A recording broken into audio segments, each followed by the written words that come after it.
5ই August পরবর্তী সময়ে যখন আইন শৃঙ্খলা বাহিনী তাদের হারানো গৌরব পুনরুদ্ধারে আপ্রাণ চেষ্টা চালিয়ে যাচ্ছে, ঠিক তখনই কিছু অসাধু কর্মকর্তার কর্মকাণ্ডে প্রশ্নবিদ্ধ হচ্ছে পুরো বাহিনীর সুনাম। এমনই এক ভয়ঙ্কর অভিযোগ তুলেছেন চট্টগ্রামের ব্যবসায়ী মোহাম্মদ ফখরুদ্দিন। ডিবি পরিচয়ে ঘরে ঢুকে 3,75,00,000 টাকা লুটের এক লোমহর্ষক ঘটনার বর্ণনা দিয়েছেন তিনি। এটা তদন্ত করার পরে খবর পেলাম, আমি একটা স্টাফ বিদায় করছিলাম 5 আগস্ট পরবর্তী। তো আমি যেটা নিশ্চিত হয়েছি ওনার মাধ্যমেই ডিবির লোকেরা এই কাজটা করছে। ঘটনা কেবল লুটপাটেই সীমাবদ্ধ থাকেনি। অভিযোগ উঠেছে লুটের ঘটনা ধামাচাপা দিতে 6 লক্ষ টাকার জাল নোট ব্যবসায়ী ফখরুদ্দিনের বাসায় ঢুকিয়ে দেওয়া হয় এবং তার 2 কর্মচারীকে গ্রেপ্তার করে একটি সাজানো ও মিথ্যা মামলা দায়ের করে পুলিশ।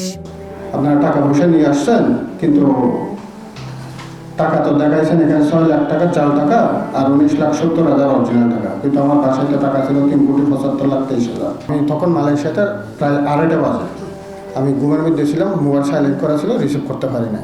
বিদেশ থেকে ফিরে টাকা উদ্ধারের জন্য ডিবির ঊর্ধ্বতন কর্মকর্তাদের দাঁড়ে দাঁড়ে ঘুরেও কোনো সুরাহা পাননি এই ব্যবসায়ী। অবশেষে বাধ্য হয়ে গত 8 ফেব্রুয়ারি 2026 তারিখে ডিবির এডিসি তারিক সিকান্দার সহ 13 জনের বিরুদ্ধে একটি সিআর মামলা দায়ের করেন তিনি। সোর্সদের মধ্যে যারা এই টাকা নিয়েছে তাদের মধ্যে বাট বন্টন নিয়ে বনিগণা হয়নি। এক পর্যায়ে যিনি মূল সোর্স ছিলেন দিদারুল আলম, তাকে বোধহয় 50 লাখ টাকা দেওয়ার কথা ছিল, সে টাকা পায় নাই, তাকে 2,000 টাকা দেওয়া হয়েছে।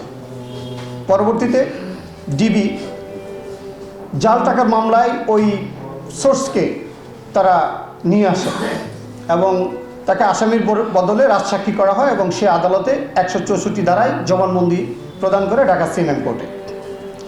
সেই জবানবন্দি পাওয়ার পরে আপনাদের কাছে দেওয়া আছে কপি, আমরা নিশ্চিত হই এবং প্রশাসন নিশ্চিত হয় যে এটা একটি ডাকাতি। বিজ্ঞ আদালত মামলার নথিপত্র পর্যালোচনা করে অভিযোগটি আমলে নিয়েছেন এবং ডিআইজি পিবিআইকে নির্দেশ দিয়েছেন পুলিশ সুপার পদমর্যাদার একজন কর্মকর্তার মাধ্যমে বিষয়টি তদন্ত করে প্রতিবেদন জমা দিতে।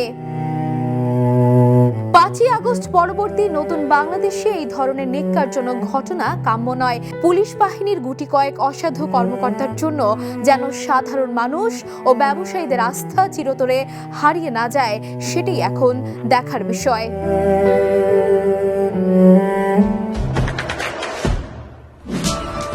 দেশে দেশে সবার সাথে দ্য নিউজ।